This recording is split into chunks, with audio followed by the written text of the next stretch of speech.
한국 화장품의 최신 실적 보고서, 이거 좀 이상합니다. 매출은 거의 그대로인데 이익이 무려 30% 넘게 급증했거든요.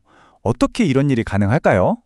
오늘 분석에서는 2025년 3분기 재무보고서를 샅샅이 파헤쳐서 이 질문에 대한 답을 찾고 투자자로서 우리가 뭘 봐야 할지 핵심만 딱 짚어보겠습니다. 먼저 이 미스터리의 실마리부터 찾아볼 거고요. 그 다음에 실적과 재무 상태를 깊숙이 들여다볼 겁니다. 특히 기업의 진짜 체력을 보여주는 현금 흐름, 이걸 집중적으로 파헤쳐 보고요. 이를 바탕으로 미래의 기회와 위험 요인까지 점검한 뒤에 마지막으로 그래서 우리는 어떻게 해야 하는지 최종 투자 포인트를 정리해 드리겠습니다. 자, 그럼 시작해 볼까요? 이 보고서를 딱 펼쳤을 때 가장 먼저 눈에 띄는, 언뜻 보면 이해하기 힘든 바로 이 모순점부터 파고들어 보겠습니다. 아니, 상식적으로 말이 되나요? 물건 판 돈, 즉 매출은 거의 변화가 없는데 남는 돈, 즉 이익은 저렇게나 수직 상승했다니.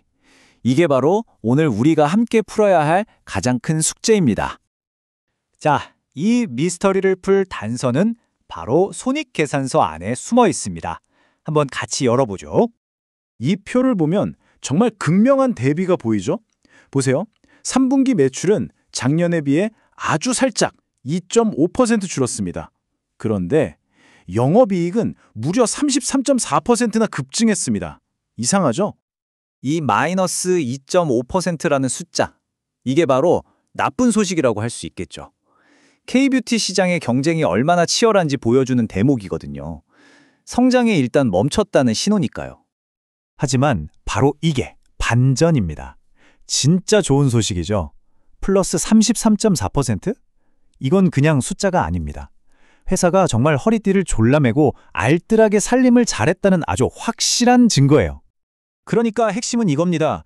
물건을 더 많이 팔아서 이익을 낸 게 아니라는 거죠. 원가도 줄이고 마케팅비 같은 판매 관리비도 아끼면서 말 그대로 쥐어짜서 이익을 만들어낸 겁니다. 대단한 거죠. 자, 이익이 늘어난 건 알겠습니다. 근데 이게 반짝 효과일 수도 있잖아요. 투자자라면 회사의 뼈대가 튼튼한지, 즉 재무 건전성을 꼭 따져봐야 합니다. 첫 번째 공강 신호는 부채 비율입니다. 작년 말만 해도 47.5%였는데 이게 40.5%까지 뚝 떨어졌어요. 쉽게 말해서 회사 자산 중에 빚이 차지하는 비중이 줄었다는 거고 그만큼 외부 충격에 훨씬 강해졌다는 뜻입니다. 그리고 동시에 유동 비율도 좋아졌습니다. 이건 뭐냐면요. 회사가 갑자기 갚아야 할 빚이 생겼을 때 바로 현금으로 바꿀 수 있는 자산이 얼마나 있냐는 건데 이 수치가 높아졌다는 건 한마디로 단기 부도 위험이 확 줄었다는 아주 좋은 신호입니다. 자, 이제부터가 진짜 하이라이트입니다.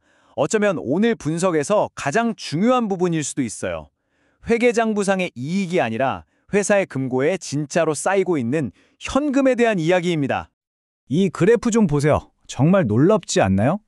작년 9개월 동안 3억 원 남짓 벌던 현금이 올해는 무려 13억 원으로 거의 4배 가까이 폭증했습니다. 이건 뭐 회사의 체질이 완전히 바뀌고 있다는 아주 강력한 신호죠. 영업활동 현금 흐름, 말이 좀 어렵죠? 쉽게 말해 장사에서 번 현금입니다. 회계상으로만 이익인 게 아니라 진짜로 고객한테 돈을 받아서 회사 통장에 들어온 돈, 이게 많아야 회사가 진짜 건강한 겁니다. 월가에 이런 유명한 격언이 있죠.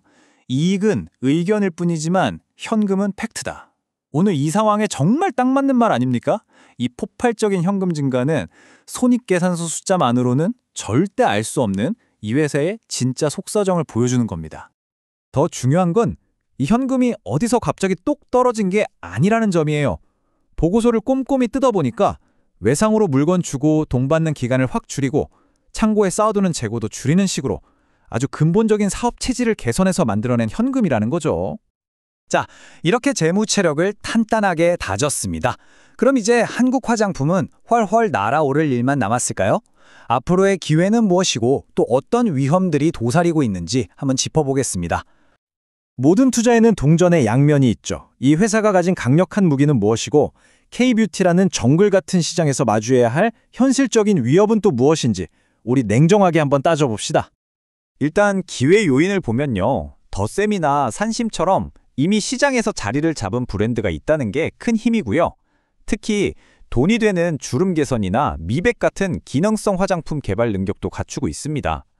판매 채널도 다양하고요. 하지만 현실은 만만치 않습니다. K-뷰티 시장, 이거 정말 레드오션 중에 레드오션이거든요. 진입장벽이 낮아서 새로운 경쟁자들이 계속 쏟아져 들어오고 저 앞에는 아모레포시피, LG생활건강 같은 거인들이 버티고 있습니다. 살아남기 위한 싸움이 정말 치열할 수밖에 없죠. 자, 이제 오늘 이야기의 결론을 내릴 시간입니다. 복잡한 숫자들을 많이 봤는데요. 그래서 투자자로서 우리가 딱 기억해야 할 핵심 포인트는 뭘까요? 오늘 분석 딱 3문장으로 요약해 드릴게요. 첫째, 매출이 안 늘어도 비용 관리만 잘하면 이익은 낼 수 있다는 걸 증명했습니다. 둘째, 이게 진짜 중요한데 현금 창출 능력이 엄청나게 좋아지면서 회사가 아주 튼튼해졌다는 겁니다. 그리고 마지막 셋째, 이 튼튼한 체력이 바로 치열한 K-뷰티 시장에서 버텨낼 수 있는 가장 중요한 무기가 될 거라는 사실입니다.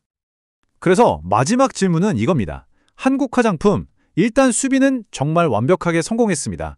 그럼 이제 이 단단해진 체력을 바탕으로 미래 성장을 위한 공격에 나설 수 있을까요? 진짜 시험은 어쩌면 이제부터 시작일지도 모릅니다.